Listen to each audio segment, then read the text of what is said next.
One question I'm often asked is whether restrictive covenants in employment, or what most people refer to as non-competes, are enforceable. Some people think non-compete agreements are never enforceable, so they don't worry about them even if they signed one when they started work or received a promotion. But that's not true, because many times those agreements are enforceable and employees don't realize that until it's too late. Some employers think their non-compete agreements are always enforceable, so they assume when an employee leaves or gets fired, they can go to work for a competitor. But many times that's not true either, because the agreement is not written correctly or it doesn't protect the right thing. In fact, post-employment restrictive covenant agreements are enforceable in most states, but whether a particular agreement is enforceable typically depends upon two key factors. First, what does the agreement say exactly? What kind of activities does it restrict, and how broadly do those restrictions apply? And second, what is the law of that particular state or jurisdiction? The laws of restrictive covenants vary greatly from state to state, so you need to evaluate the agreement in light of that state's laws. When people use the phrase non-compete, they're typically referring to one of three different types of restrictive covenant agreements. One, a confidentiality or non-disclosure agreement that's intended to protect an employer's confidential business information, such as customer information, financial data, proprietary methods, and even trade secrets, from unauthorized use or disclosure by the employee. Two, a non-solicitation agreement that prevents a former employee from soliciting or servicing the employer's customers for a defined period of time, usually 6 months to 2 years, or prevents the employee from soliciting the employer's employees.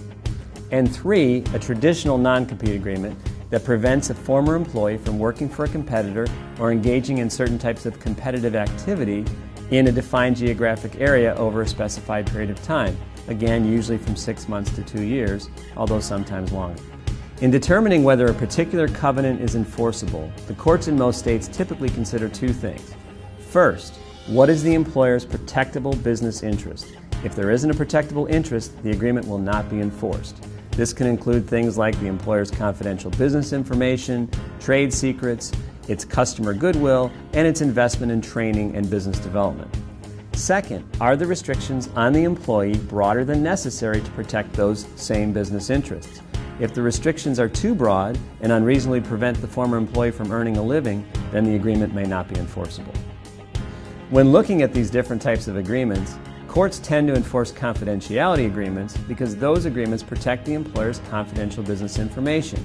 So generally, employees should be expected to immediately return financial reports, customer lists, training materials, and other confidential business information when they leave an employer, and they certainly should not use or provide those materials in working for a competitor.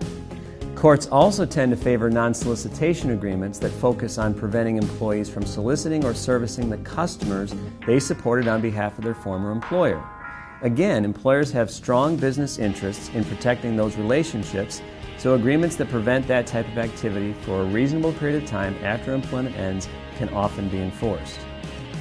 On the other hand, traditional non-compete agreements tend to be more difficult to enforce unless the restricted activity is similar to the activity for which the employee worked for the employer, the geographic area is the same as where the employee worked, and the time period of the restriction is reasonable. For example, a non-compete that prohibits a sales representative who sold office equipment in central Indiana from selling any products in any industry throughout the entire state of Indiana for 5 years after employment ends is overbroad and probably not enforceable. The other key consideration is the laws of your particular state, because the laws of each state vary greatly regarding what types of restrictive covenants may be enforceable. In some states, like California, traditional non-compete agreements are unlawful, but in other states, like Florida, those laws are actually favored. Also, some states require additional consideration to support a non-compete, such as a promotion or a bonus payment, but in other states, simply accepting or continuing at-will employment is enough. And some states allow judges to rewrite agreements that are overbroad to make them enforceable, while other states prohibit judges from doing that, meaning that an overbroad covenant will not be enforced, period. So what are the important lessons for you? If you signed a non-compete agreement with your current employer, make sure you consult with a knowledgeable attorney before you quit your job to go work for a competitor. And if your new employer wants you to sign one, make sure you understand what you are signing before you sign it. If you're an employer and you already have restrictive covenant agreements for your employees, it's a good idea to periodically review those agreements with legal counsel to make sure they are enforceable in the states where you do business.